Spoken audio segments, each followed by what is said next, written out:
So I just got out of the theater seeing Spider-Man Far From Home, the extended cut, and this is an actual extended cut with scenes added back into the movie, not just some unfinished stuff tacked on during the credits or something like that. So let's talk about it.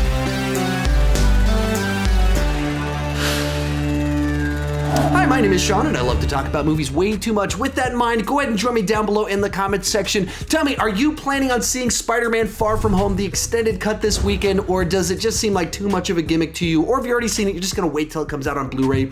Tell me your thoughts down below.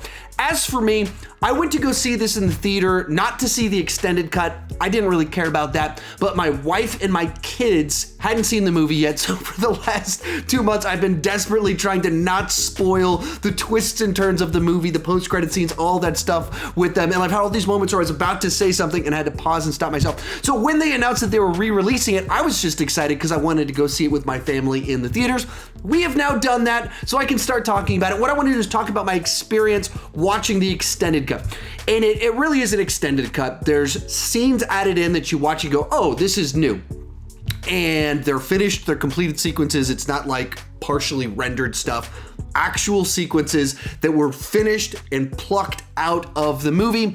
Is it worth going to go see the extended cut for these scenes? Oh, of course not. Yeah, I mean, it's like 5 minutes or something like that of more scenes, but it's stuff that doesn't need to be there. It's not like a subplot that changes the trajectory or anything like that. It's just a little bit more stuff. It's kind of fun to see it, but it really does not add anything to the movie. There's nothing wrong with the scenes. They're totally fine, but they don't change the movie, the nature of it, or anything like that. So what is in the extended cut? The big thing added that I caught onto, and as of right now, I haven't been able to double check anywhere else on the internet. I haven't found any other articles saying what was added in, so this is just my experience with it. The big thing added in is this little sequence called Peter's to-do list that takes place between, at the opening of the movie, they have Peter and Ned talking at the school about their plans for when they're on the trip, dating relationships and everything like that, and then it just basically cuts to the Aunt May event at night with Spider-Man at it. And there's this little subplot, Peter's to-do list, that takes place, and it's 4 different scenes, actually. People are talking about this action sequence, but it's 4 sequences. They're all real quick, right in a row. The first one, and I think there's a little extra dialogue on Peter and Ned are walking through the halls of the school, and Peter says something about having to take out a crime family.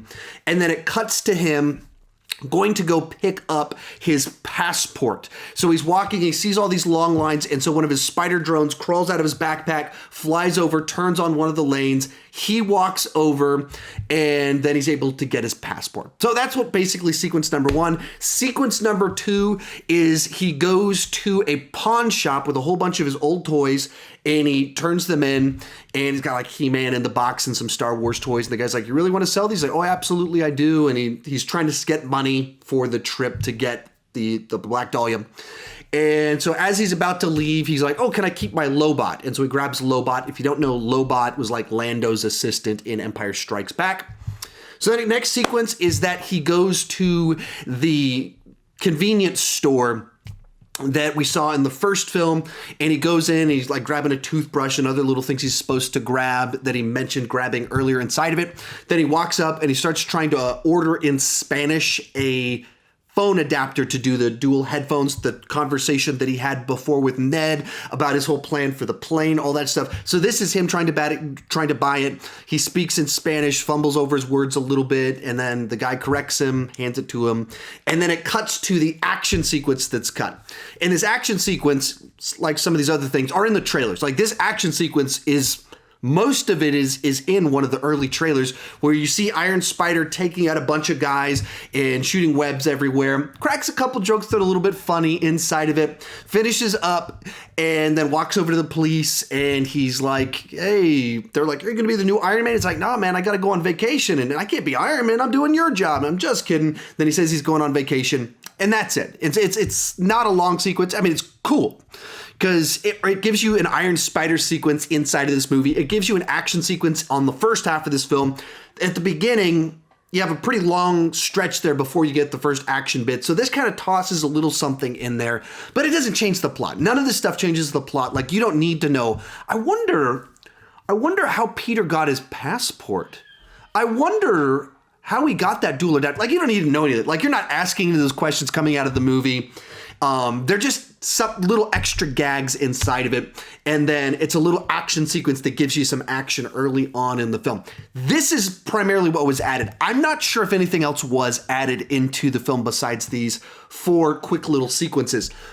Now, later in the film, right before the big showdown in London, there might have been some extra little interactions between Quentin Beck and his people with kind of the pulse generator and Nick Fury. There might have been some little extra bits there. It felt new to me. I was like, I don't remember this from when I saw it before, but that was 2 months ago. But it wasn't memorable. It wasn't like a sequence that you're like, oh, this is cool. So there might have been other additions elsewhere, but they weren't anything that caught my attention. And I saw the movie twice. It was 2 months ago, but I did see it 2 times. I was in the theater, the full length, both times I saw it before. And it was very obvious that the sequence at the beginning was new.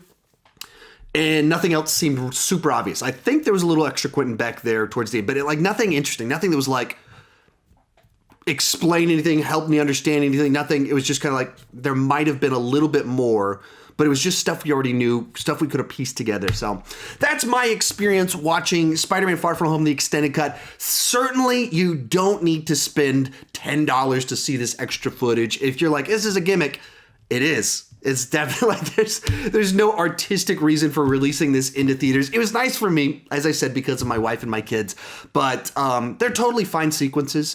I don't think it makes the movie any better. It doesn't make the movie any worse. It's just a slightly longer version with a little bit more information, a couple more jokes, a little bit more action.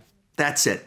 And I understand why they cut it. They cut it because they wanted as quickly as possible to get Peter and the gang to Europe. And so then you have 5 minutes that doesn't need to be there. Gives you a little action, but it doesn't need to be there to get to what you really want, what this movie is about, the trip to Europe and Mysterio. So they plucked it out of the movie. So that's my take on it. If you want me to talk a little bit more about Spider-Man, check out that video right over there. It's one of my favorite videos I've done this year where I talked about 8 canceled Spider-Man movies. Pretty cool stuff. Check it out right over there. Thank you so much for watching, and keep talking movies too much.